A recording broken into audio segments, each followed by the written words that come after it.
On this episode of This is the Mackenzie Tour PGA Tour Canada. The race for the Final Five heats up at the Niagara Championship. While the top Canadians jockey for their own prize in Fort Erie, we have some great Canadians out here. To win that award would be very special. A young American is staking his claim to a top 5 jersey. It'd be a step in the right direction, beginning my career as a pro golfer. I feel like I make enough birdies and I attack enough to compete with the best in the world. All that and more from historic Cherry Hill Club next. Heads are off.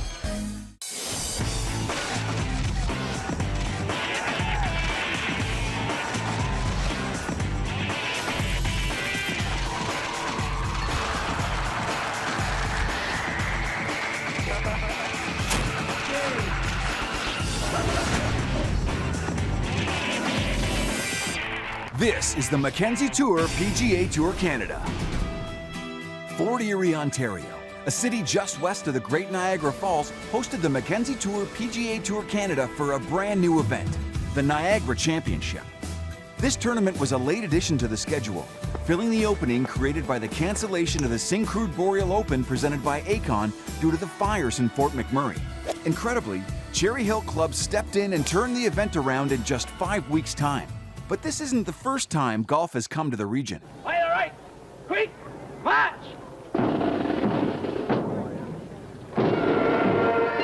44 years ago, all the pomp and circumstance of the 1972 Canadian Open descended on Fort Erie and the Cherry Hill Club. Well, the Canadian Open 1972 version is going to be, I think, one of the outstanding Opens in Canadian Open history. The golf course certainly lends a great deal of prestige to the tournament, being conditioned as it is and difficult. The 1972 Canadian Open at Cherry Hill Club featured some of the game's all-time greats, like Arnold Palmer, Gary Player, and Lee Trevino. And the title was won by the 1967 Masters champion, Gabe Brewer Jr.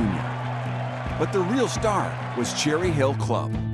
You got to worry about the golf course, not about the man, because this is the most difficult sport of all sports.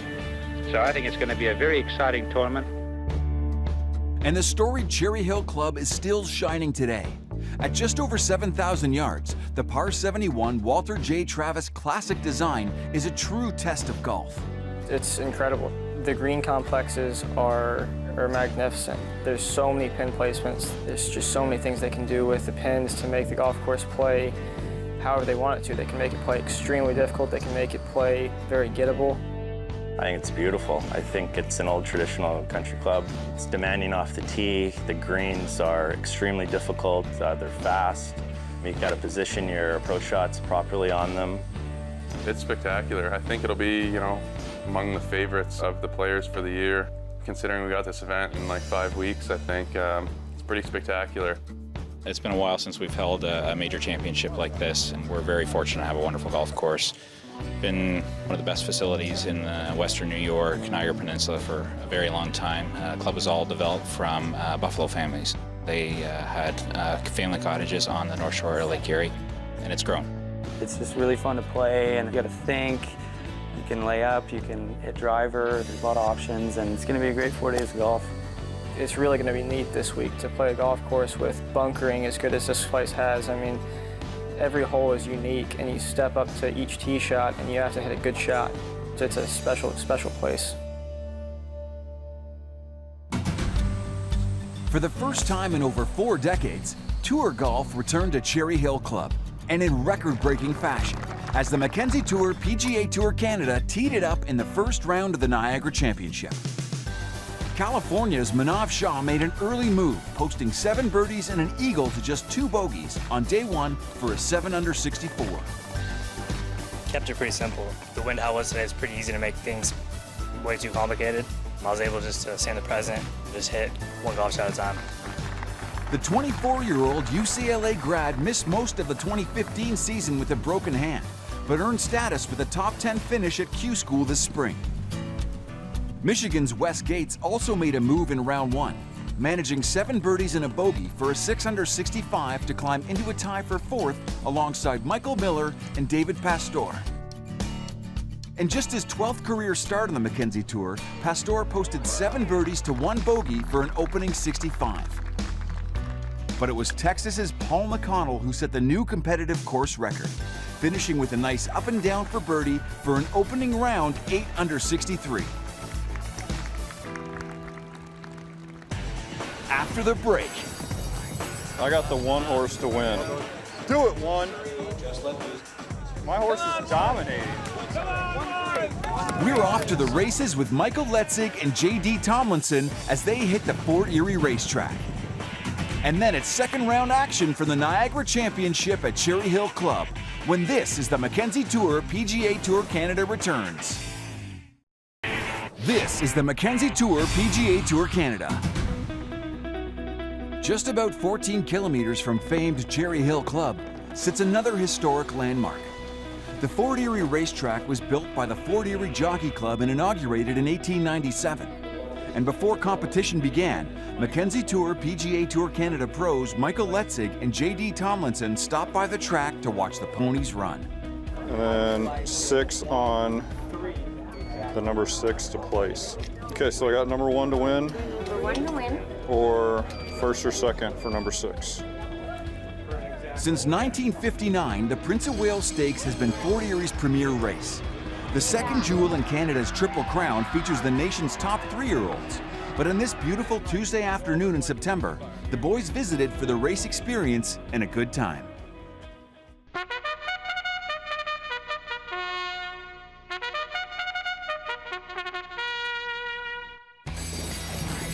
I got the 1 horse to win.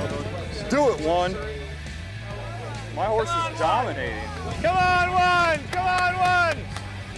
Come on, 1! Hey! Way to go, Brian! Woo-hoo! I think I got a winner. 3170. 3170. Are you ready? I'm gonna pocket it. We got 14 minutes to the next race. After a quick tour of the grounds, Letzig and Tomlinson went behind the scenes to meet the man behind the voice, play-by-play caller Frank Salive. So this is the play-by-play of horse racing, and basically it's no different than any other mainstream sport, except we have the betting wide open. Outrun the Rain is number 1, trained by Ken Elview for Victor Walls, and the jockey is Brendan Duchesne. That's our horse. We gotta get our bets in. Yeah. Yeah, we met the owner. He said it's a sure thing. Sure thing. And we do have a sure thing in racing. It's called no sure thing. Yeah. That's our sure thing. Stand by for a start. And they're off. An even looking line, and Easter Gold has broken well from the outside, Outrun the Rain along the inside, and they are about to be joined on the outside by One Destiny, running on in between horses Thunderbolt and Bliss. They ran the front quarter in 23 4/5, and it's Easter Gold now bounding along on a lead of about 2. And on the outside, One Destiny kicks in again and takes the lead. Through the stretch, One Destiny, the 3 to 5, amply deserving favorite, is almost home, and One Destiny will be a romping away winner. It's been a real pleasure having you guys here today. I'm glad you won a little bit of money. That was really good. Michael, good luck. Thank you very much. We'll be rooting for you. Thank you, guys. Take care. Have a good one. A new frontrunner emerged in round 2 of the Niagara Championship as scoring conditions toughened up at Cherry Hill Club. Connecticut's David Pastore managed a 4 under 67 on day 2. 6 birdies and 2 bogeys were enough to give him a 1-stroke advantage heading into moving day. This is kind of new territory for me. I've never had the lead before, so I really don't have much to lose this week. It's nice to be playing and playing well. The 24-year-old surged ahead of first-round leader Paul McConnell, who followed up his course record 63 in the opening round with an even par 71 on day 2. I felt really comfortable and I was playing well, and even a couple mistakes here and there, I was feeling comfortable, and I'm happy about how I'm playing. Had a couple holes that just didn't go my way, but playing good, putting well, trusting my shots for the most part, so it's good. There are 6 players within 2 shots of the lead heading into the weekend, including Aaron Wise. Already a winner this season, the 20-year-old rookie carded 7 birdies to 2 bogeys for a 5 under 66. I've hit the ball very, very well, the best I've hit it in a long time, so that part of it's very encouraging. I need to go figure out how to get the ball in the hole a little quicker and look forward to a good weekend. Coming up on This is the Mackenzie Tour PGA Tour Canada. My personal goal was to be in the 5 conversation, and I've done a good job of getting myself in contention week in and week out. We find out the formula for Taylor Moore's rookie success. And then it's moving day at the Niagara Championship. All that and more when we return. This is the Mackenzie Tour PGA Tour Canada. I like it up here. Weather's great. The people up here are very passionate about their sports too, which I like. It's my first year out here, so I think just the transition from college to pro golf is the thing I'll remember most about it. Life in a new country, on a new tour, can be difficult. But for Mackenzie Tour PGA Tour Canada rookie Taylor Moore, the formula for success is easy. I just keep playing like I'm playing, stay patient, attack when I know I can attack, and then stay consistent and stay calm. And this season, the results have followed. The 23-year-old was second in the order of merit prior to the Niagara Championship. My personal goal was to be in the 5 conversation, and I've done a good job of getting myself in contention week in and week out. Just getting more and more accustomed to playing golf that way. Fueling Moore's stronghold in the 5 has been his ability to post red numbers. He ranks 5th on tour in birdies, which has helped him post 6 top 10s in 9 events this season, including top 5 finishes in 4 of his last 5 tournaments. A hot stretch that began with his win at the Stahl Foundation Open in July. But the excitement of the week didn't just come from his first win as a pro. He also qualified for the RBC Canadian Open, his first career PGA Tour event. It's been good to see that my preparation is paying off. It's been a life goal of mine, playing a PGA Tour event. It's a dream come true. For Moore, this preparation for golf's biggest stage began well before he debuted on the Mackenzie Tour PGA Tour Canada. Hi, I'm Taylor Moore from Edmond, Oklahoma, and I'm 18 years old. As a teenager, Moore rose to the top of the junior golf ranks, earning back-to-back berths into the premier international field at the Junior Invitational at Sage Valley Golf Club in 2011 and 12. It's the closest thing that us juniors get to play to Augusta. And then we come here and we actually get to play a course that's tour level and to put our game to the test, and I think it's a very cool thing. Just as he climbed the ranks of junior golf, Moore is determined to do the same as a pro. And with Web.com Tour status nearly secured, he is poised to approach the next phase on his path to the PGA Tour. It'd be a step in the right direction, beginning my career as a pro golfer. I feel like I make enough birdies and I attack enough to compete with the best in the world. As the weekend kicked off at Cherry Hill Club, David Pastore entered play as a tournament leader for the first time in his Mackenzie Tour PGA Tour Canada career. This is where I want to be. It's definitely more nerve-wracking than a normal round, but this is what we play for. This is the position I want to put myself in to hopefully keep growing and getting better as a player. But as he fought to contain those nerves, the 24-year-old stumbled out of the gates, going 1 over on the front 9. I didn't quite make as many birdies as I wanted to, but I don't think, it was due to the game plan. I just didn't have as many putts drop and didn't hit as many close shots. As Pastore struggled early, several others charged up the leaderboard, including Order of Merit leader Dan McCarthy. After posting a 65 on Friday, McCarthy again caught fire on the back 9, sinking 3 straight birdies to finish within a stroke of the lead. But the round of the day belonged to Trevor Cohn. The Mackenzie Tour PGA Tour Canada rookie overcame an early bogey with 6 birdies and an eagle to post a 7 under 64. I didn't play all that great on the back, and then just kind of fought back and made a couple birdies, which kind of got me going. The strong play vaulted him up 37 spots into a tie for 3rd entering Sunday, as he looks to make a late surge in the Order of Merit. I'm sitting right in kind of no man's land right now, 40, so I've just been trying to work my way up and have a good finish and kind of see if I can get into the top 20. Cohn is one of 12 players to finish the round within 3 strokes of the lead, which is shared by Vita Guillaume and Pastore, who, after a rocky start, played the back 9 a stroke under par to maintain his position atop the leaderboard. Today was a bit of a struggle, kind of just had to grind through the round. to be tied for the lead. That's really all I could ask for. Tomorrow I'm just going to try to breathe more and go a little slower. But I seem to settle into the round, hit some nice shots and some good putts, especially coming down the stretch. Up next. Top Canadian would be an honor. It'd be amazing. There's so much talent in Canada across the board. The race for the Freedom 55 Financial Canadian Player of the Year heats up as the season comes to a close. And an epic final round comes down to the 72nd hole at the Niagara Championship. All that and more when this is the Mackenzie Tour PGA Tour Canada returns. This is the Mackenzie Tour PGA Tour Canada. The final round of the Niagara Championship capped off a great week at Cherry Hill Club. Playing in the final group for the first time in his Mackenzie Tour PGA Tour Canada career, co-leader David Pastore was steady from the start, but found himself trailing Dan McCarthy by 2 after just 3 holes. The Order of Merit leader birdied his first 3 holes to take the lead, but the University of Virginia grad quietly kept pace, adding 3 birdies of his own on the front side, pulling even with McCarthy at the turn. Just such a grind. You're thinking of so many scenarios. What if I do this? What if I do that? How can I mess this hole up? You just really got to, take it one shot at a time. Just try to put all those thoughts aside, and it was not easy. While Pastore made the turn in a dead heat with McCarthy at 11 under, 54-hole co-leader Vita Guillaume fell 3 back of the leaders after a 1 over par front 9. The 28-year-old finished his week in solo 6th, jumping up 17 spots on the Order of Merit to 36th to secure his trip to the season-ending finale in London. And so it'd be a 2-man duel down the stretch. Pastore pulled ahead with birdies at 10 and 12, getting to 13 under for the tournament with a 2-stroke advantage over McCarthy. But he couldn't quite shake the 4-time Mackenzie Tour champion.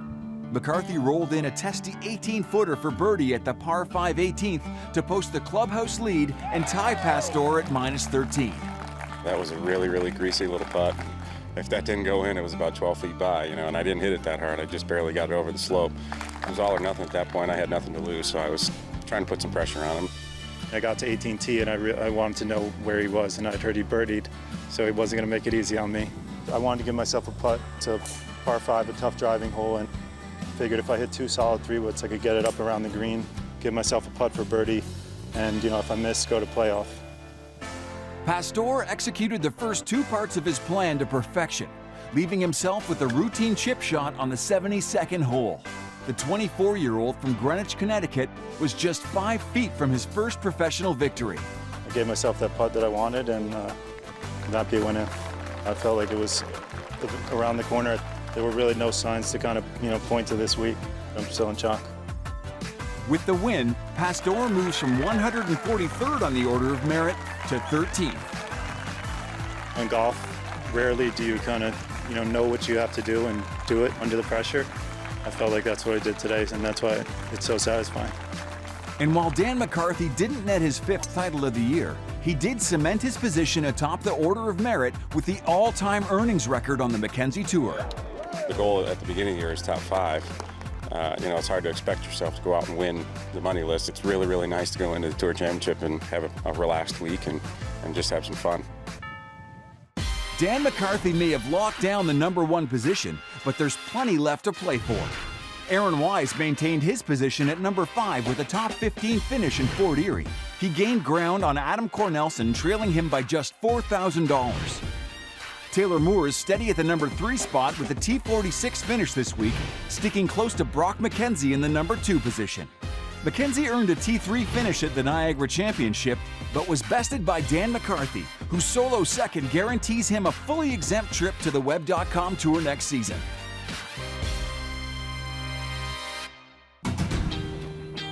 As the Mackenzie Tour PGA Tour Canada season closes in on the Freedom 55 Financial Championship, there's more than one race worth watching as we near the finale. Top Canadian would be an honor. I won it before in 2014, so to be able to repeat on that would be pretty special. Ryan Williams is one of 4 Canadian players currently in the top 12 in the Order of Merit. And with just one event left to play, each is looking for a strong finish to earn the title of Freedom 55 Financial Canadian Player of the Year. It kind of confirmed to myself how successful of a year this really has been. I've grown leaps and bounds as a player, And to have that as the grand finale would be really something very special. It would be amazing. There's so much talent in Canada across the board, coast to coast, and it'd be a great honor. We have some great Canadians out here. To win that award would be very special, and the reward that comes along with it would be pretty special as well. That reward comes in the form of a $25,000 prize bonus. But the eventual winner will also place their name alongside the legendary Dan Halderson. Starting this year, the trophy is named in honor of the 7-time Mackenzie Tour winner and 2-time Canadian Golfer of the Year. Anytime you can have your name down in history next to a name like that is just spectacular and something that you really work for. Dan did a lot for Canadians and golf in general, so it's really nice to have a trophy named after him. While Halderson paved the way for Canadian golf, those competing for the Player of the Year trophy will look to continue the tradition of Canadian golfers finding success beyond the Mackenzie Tour PGA Tour Canada. The competition's getting so good, and especially on this tour, to get the opportunity to play out here and play some fantastic golf courses, everything really prepares you for that next level, and I think that's why you're seeing so many Canadians doing well. Golf's getting stronger in Canada. There's, guys like Nick Taylor and Adam Hadwin, Brad Fritsch, have done some great things on, the Web.com Tour and then now on the PGA Tour, and I think that's inspired a lot of us. It says a lot about the Canadian programs that are put in place right now, and it just speaks wonders to what Golf Canada has been able to accomplish and the team that they've put in place to help these guys grow as players. That's why you're seeing so many young Canadians come up and be successful. Join us next week at the Freedom 55 Financial Championship season-ending finale as the race for the Final 5 heats up in London. Thanks for watching.